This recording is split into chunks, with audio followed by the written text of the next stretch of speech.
L'instant de la conception, quand un spermatozoïde fertilise un ovule, est la promesse d'une nouvelle vie.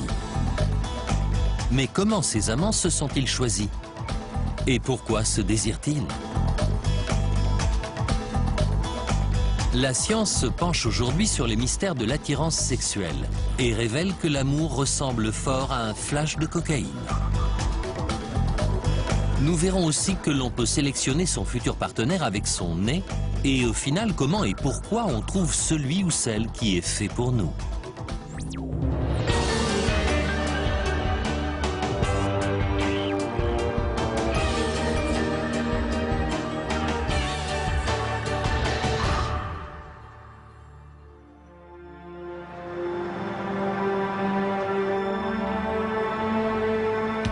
Un garçon rencontre une fille rencontre un garçon.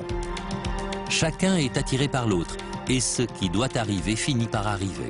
C'est un rituel amoureux vieux comme le monde. Mais les scientifiques étudient désormais ce qui se passe dans l'intimité pour percer les secrets de l'attirance sexuelle. Sous leur microscope, ils décomposent l'alchimie du désir, de l'amour et des relations au long cours. Dans le monde entier, des chercheurs explorent notre vie amoureuse à l'aide d'expériences étonnantes pour mieux comprendre les puissants processus évolutionnistes qui déterminent ce qui nous attire chez l'autre et ce qui nous rend attirants. La sélection naturelle désigne la lutte pour la survie des individus les mieux armés. Les animaux rivalisent pour accéder à la nourriture et échapper aux prédateurs. Les survivants gagnent ainsi le droit de transmettre leurs gènes à la génération suivante. Mais un autre processus entre en jeu, la sélection sexuelle. Chez toutes les espèces évoluées, il faut être deux pour danser le tango, comme on dit en anglais. Seuls les animaux capables d'attirer un partenaire pourront léguer leur patrimoine génétique à leur descendance.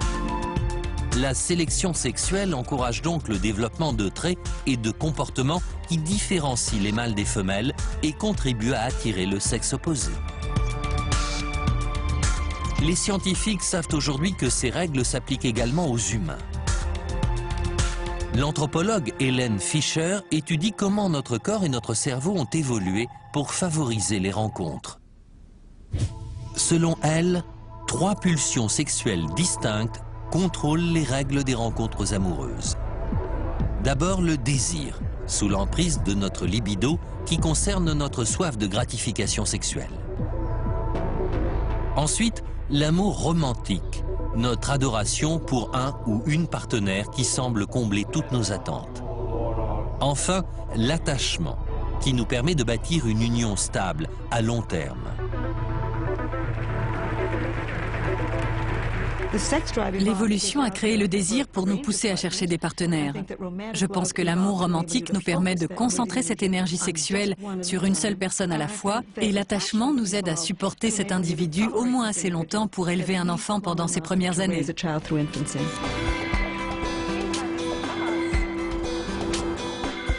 Commençons par le commencement. Qu'est-ce qui nous pousse à désirer le sexe opposé? Hélène Fisher mène des recherches pionnières sur notre cerveau pour découvrir ce qui le titille. Sur le campus de l'université Stony Brook, dans l'État de New York, ces petites annonces recrutent des étudiants amoureux. Elle utilise la technologie de l'IRM fonctionnelle pour observer le cerveau de ses cobayes. L'imagerie fait apparaître les modifications permanentes de la circulation sanguine. Les cellules cérébrales actives sont plus visibles que leurs voisines moins actives, car elles ont besoin de plus de sang. Il y a 15 ans, nous n'avions pas les outils pour étudier l'amour sous cet angle. Aujourd'hui, c'est possible. Nous pouvons observer le cerveau pour déterminer quelles zones sont activées afin de comprendre les redéfinitions cérébrales que nous vivons tous quand nous sommes très amoureux. Dans un premier temps, l'équipe examine la circulation sanguine dans le cerveau quand le sujet regarde une image neutre. Ensuite, on passe à la photo de la personne aimée et on mesure de nouveau. L'expérience montre que les hommes réagissent différemment des femmes. Ils sont excités visuellement, alors que les femmes s'intéressent plus à la personnalité.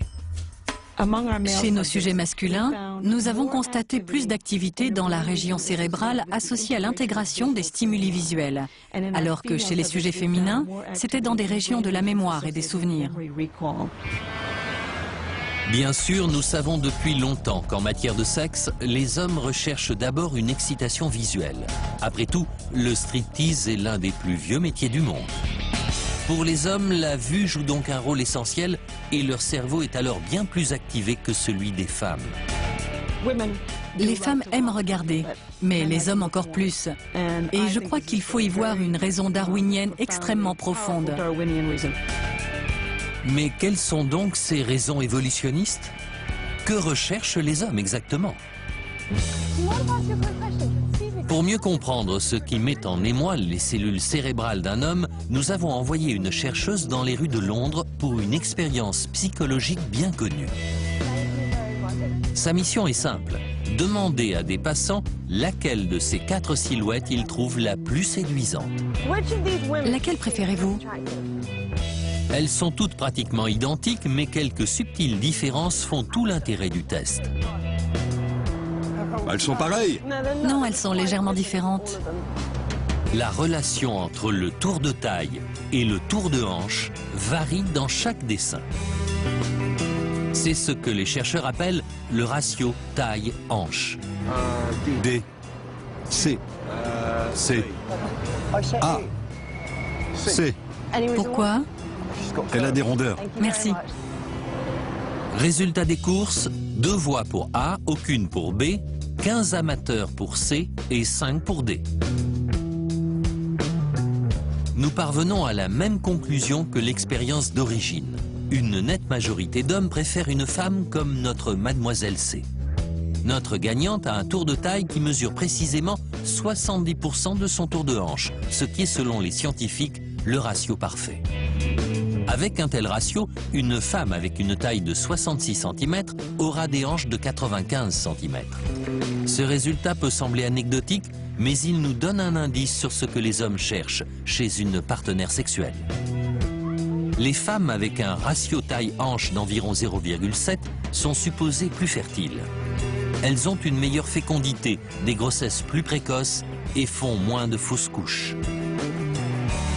Ces caractéristiques, ainsi que des lèvres bien dessinées, des pommettes saillantes et une belle poitrine, sont contrôlées par les hormones sexuelles. Ce sont des marqueurs hormonaux. Le biologiste Randy Thornhill de l'Université du Nouveau-Mexique étudie comment notre corps exprime son sex appeal. Le visage et le corps humain sont un ensemble de signaux révélant la symétrie et la présence d'hormones dans l'organisme. La testostérone chez l'homme et les œstrogènes chez la femme. Certains traits physiques d'une femme, comme la taille de sa poitrine ou la couche adipeuse dans ses pommettes et ses lèvres, sont déterminés par le taux d'œstrogène dans son corps. Principalement sécrétés par les ovaires, les œstrogènes influencent non seulement le cycle menstruel, mais aussi le développement des caractères sexuels secondaires à la puberté, et notamment la forme du visage et du corps. Les œstrogènes sont un marqueur de la qualité d'une femme, pour ce qui est de ses capacités reproductrices. L'aptitude à faire des enfants est extrêmement liée aux œstrogènes. Selon les scientifiques, les hommes sont nettement plus attirés par des femmes dont les traits indiquent des bons niveaux hormonaux, car c'est la promesse de concevoir plus facilement des enfants en bonne santé. Pendant des millions d'années, les hommes ont eu besoin de se reproduire avec des femmes qui montraient des signes de bonne santé, de jeunesse et de fertilité, et pouvaient donc leur donner des enfants robustes. Mais les femmes ne sont pas les seules à avoir des marqueurs hormonaux. Quand un garçon arrive à l'âge de la puberté, la testostérone sécrétée par ses testicules favorise la croissance de certains traits masculins, comme des pommettes saillantes, une mâchoire volontaire et des épaules larges. Ces caractéristiques sont des marqueurs de virilité et de bonne santé, mais aussi de domination. Cette dernière qualité est associée à la réussite reproductrice masculine chez de nombreuses espèces, dont les humains. Mais le pouvoir d'attraction sexuelle est éphémère. Avec l'âge, le niveau d'œstrogène décline. Ainsi, la jeunesse attire les hommes qui, poussés par la biologie, cherchent les femmes les plus fertiles. Mais aujourd'hui, on ne peut plus se fier aux apparences. Il est possible de leurrer le système en créant des indicateurs hormonaux que la nature ne nous a pas donnés ou dont le vieillissement nous a privés. En 2004, les Américains ont dépensé près de 13 milliards de dollars en interventions esthétiques. 90% d'entre eux étaient des femmes. Le docteur Mark Manny est chirurgien esthétique dans ce qui est sans doute le quartier le plus siliconé du monde, Beverly Hills. La majorité des patients qui viennent me consulter veulent avoir plus de succès dans le processus de sélection sexuelle. Traditionnellement, les femmes demandent des interventions qui rajeunissent leur apparence, parce que la jeunesse est un atout de séduction. Une femme au physique plus jeune sera naturellement plus attirante pour les hommes. En 2004, pour les seuls États-Unis, les chirurgiens esthétiques ont pratiqué près de 340 000 implants mammaires et environ 250 000 liftings du visage et du front.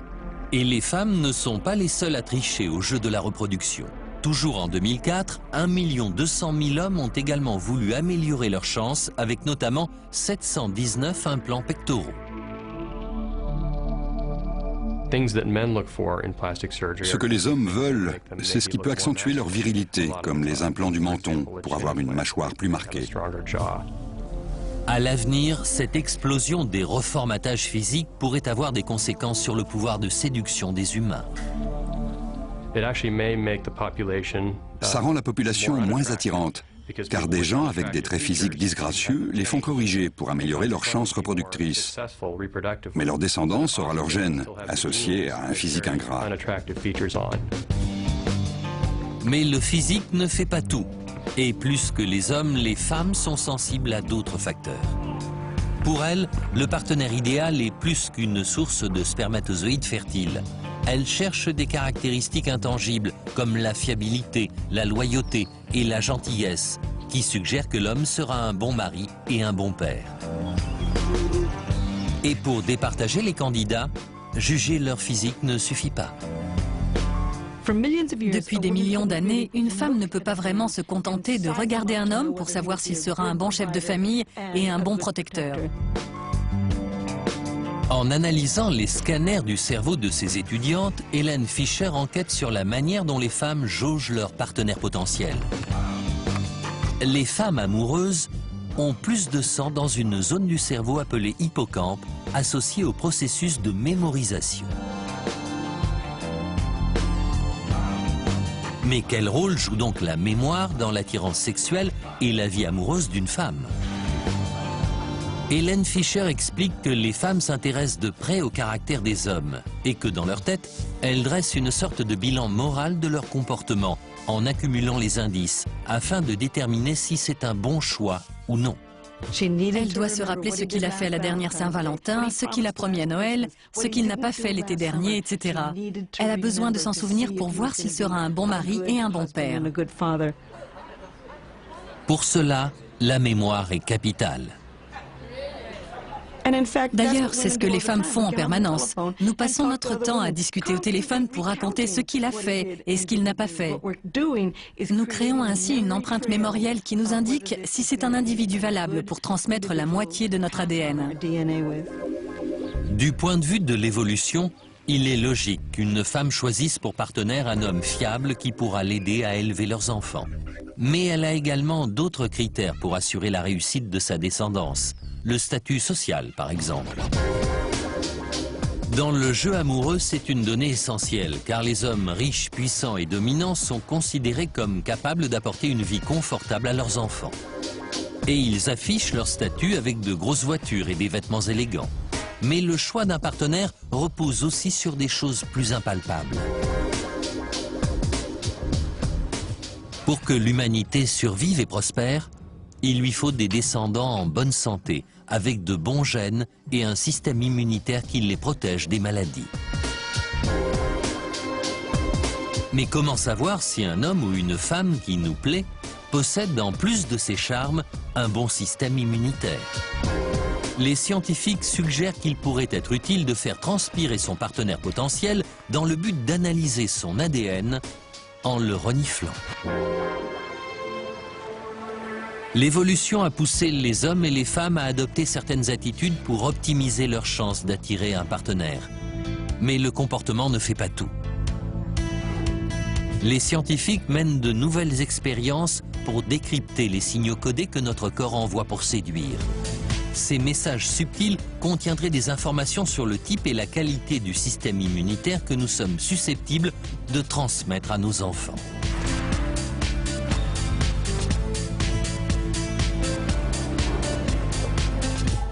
Selon Randy Thornhill, nous sommes capables d'interpréter ces signaux en quelques millisecondes sans même nous en rendre compte. Nous pensons seulement, cette personne est plus attirante que celle-là. Mais en fait, pour en arriver là, nous avons fait des estimations très complexes, inconsciemment et très rapidement. Selon le biologiste, le nez humain est l'un des meilleurs outils pour déchiffrer les messages secrets envoyés par le sexe opposé. Pour illustrer son propos, Randy Thornhill demande à des étudiants de porter les mêmes maillots blancs, fraîchement lavés, pour un match de basket.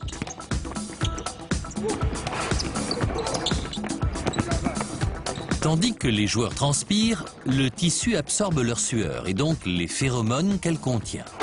Ces molécules volatiles et inodores sécrétées par les glandes sudoripares des hommes et des femmes seraient impliquées dans l'attirance du sexe opposé.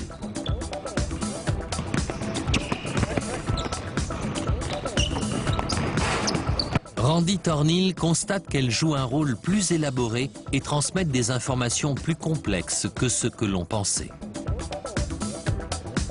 Dans son laboratoire, le chercheur demande à un groupe d'étudiantes en biologie de mettre leur odorat au service de la science. Les femmes sentiront les maillots portés par les joueurs et leur attribueront une note dans les catégories sexy, agréable et intense. Les cobayes ignorent à quel joueur correspond quel maillot. Elles doivent se fier à leur nez et leur instinct pour humer chaque bout de tissu et élire leur préféré. Ainsi donc, elles déterminent à l'aveugle quel homme elles trouvent le plus agréable et le plus sexy. Parallèlement, Randy Thornhill analyse le système immunitaire des volontaires masculins et féminins en étudiant leur CMH, ou complexe majeur d'histocompatibilité, un groupe de gènes très important dans le système de défense de l'organisme. En comparant les résultats, il constate que les femmes préfèrent l'odeur des hommes dont le CMH est différent du leur, favorisant ainsi ceux qui ont un système immunitaire plus éloigné.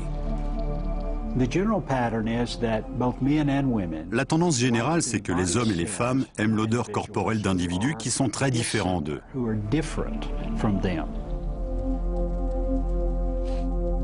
Encore une fois, du point de vue de l'évolution, c'est logique. Le système immunitaire aide à combattre les maladies. Comme sa résistance dépend de nos gènes, ceux qui héritent d'un large éventail génétique sont avantagés. Les maladies évoluant très rapidement, il faut une grande variation génétique parmi les descendants pour obtenir la combinaison de gènes capables de s'adapter aux maladies les plus répandues. Dans un couple parfait, l'un et l'autre devraient donc avoir des capacités immunitaires très différentes. Ainsi, leurs enfants hériteraient du meilleur cocktail génétique, une diversité qui leur donnerait plus de chances d'être en bonne santé. Comme les étudiantes de l'expérience, les êtres humains sont capables de choisir un partenaire génétiquement compatible rien qu'avec leur nez. Les conclusions de Randy Thornhill corroborent d'autres études européennes ayant prouvé que les phéromones révèlent inconsciemment les secrets défensifs de notre corps, bien que personne ne comprenne exactement par quel mécanisme. Mais notre nez détecte bien plus que les gènes. Il sent également la symétrie. Cela peut paraître étrange, mais les femmes préfèrent l'odeur d'hommes qui sont plus symétriques. Les hommes plus symétriques ont une odeur qui attire les femmes, notamment celles qui sont dans la période féconde de leur cycle menstruel. L'attrait de la symétrie sur le sexe opposé n'a rien de nouveau. Il a été remarqué par des chercheurs dans les années 1990 et depuis